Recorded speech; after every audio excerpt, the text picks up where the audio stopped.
So I spoke to Alan, and he said, "Look, I've got some musicians we can use. He got some good musos in that we work with, and Alan played great guitar and things."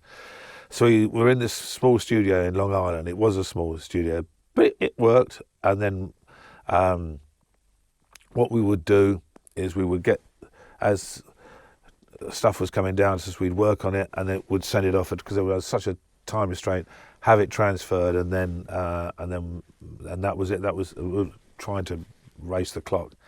Now, that was, again, I learnt from this whole experience, because one of the things was, when I sent off for transfer, as you can imagine, in New York, all the transfer places were chock-a-block full, so you might be able to book certain parts for into one, and then you'd have to find another transfer place and another transfer place.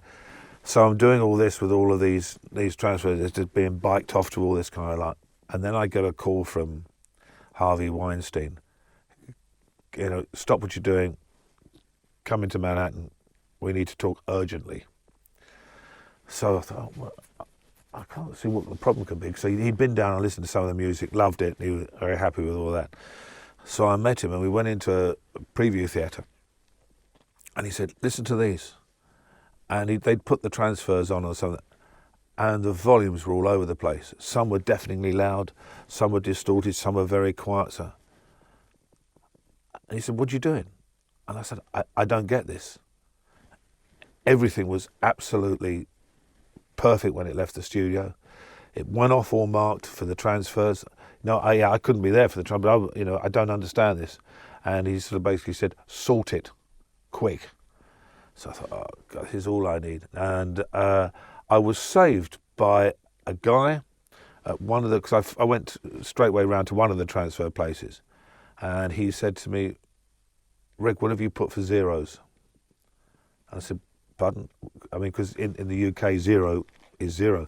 He said, "A lot of these transfer students," he says, "some are older than others." He said, "And some, their zero on the volume was on how it's transferred is +2, some are +4, some are -2, some are -4. And unless you mark it accordingly, you're going to have incredible variations on transfers." He said, "You need to," he said, "most composers who are working here know all these places and know that that's the thing." He said, "But you wouldn't know that. But you will have to ask and make a note on any transfers here, where is your zero?"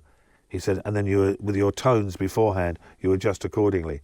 So we spent half a day redoing all of the things, and it was all sorted. But it was another, big learning curve. So I thank Harvey Weinstein for that learning curve.